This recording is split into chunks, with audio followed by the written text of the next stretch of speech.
กิจกรรมต้อนรับของโรงเรียนแต่ละบอนอาจจะมีความแตกต่างกัน มันได้ช่วยให้เด็กพร้อมที่จะเริ่มมือของพวกเขาและเฮ็ดให้พวกเขารู้สึกว่าตนเองเป็นส่วนหนึ่งของห้องเรียน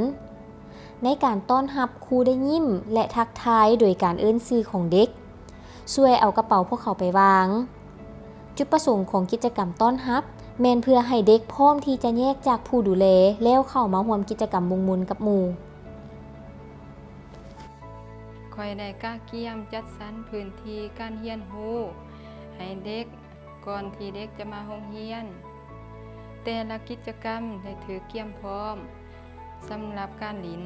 เมื่อเด็กน้อยมาหอดโรงเรียนข้อยได้ช่วยข้าเจ้าสอกบัตรซื้อของข้าเจ้ามาจัดสรรไว้ใส่ธงบัตรคำก่อนที่ครูจะมาจัดกิจกรรมวงมนต์แล้วครูจะอ่านและหมายชื่อเด็กประจำวันในแต่ละมื้อ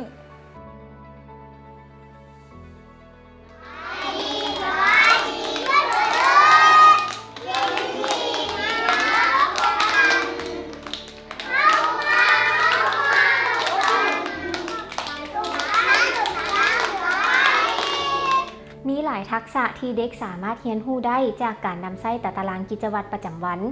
เด็กสามารถเรียนรู้ที่จะเฮ็ดตามกิจกรรมที่อยู่ในตารางสามารถเรียนรู้ที่จะจื่อชื่อของตนเองและจื่อชื่อหมู่ของพวกเขาสำหรับการหมายซื้อเนาะเราจะหมายสำหรับเด็กที่มาโรงเรียนและขาดโรงเรียนและให้เด็กนั้นคิดว่า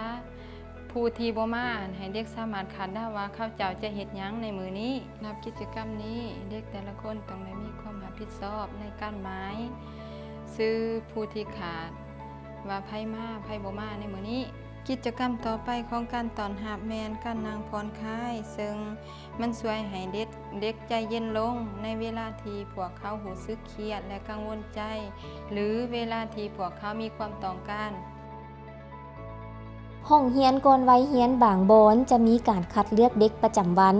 ผู้ที่จะช่วยครูในระหว่างวันเด็กทุกคนจะถูกคัดเลือกและเปลี่ยนเปลี่ยนกันไปแต่ละมื้อ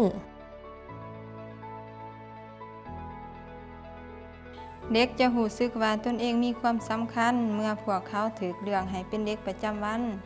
ข้อยเห็นเขายิ้มและมีความสุขย้อนพวกเขาถูกเลือกให้ช่วยในกิจกรรมนั้นๆและได้ช่วยครู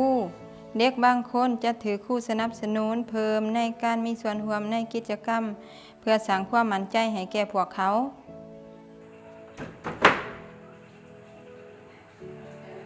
เพื่อสิ้นสุดวิดีโอนี้พวกเขาสุกยู่ให้ทานสะท้อนคืนเกี่ยวกับสิ่งที่ทานเห็นผ่านมาถามคำถามเหล่านี้กับตัวทานเองทานสามารถเอาความคิดใหม่ๆเพิ่มเข้าในการเฮ็ดกิจกรรมประจำวันที่ทานได้เฮ็ดกับเด็ก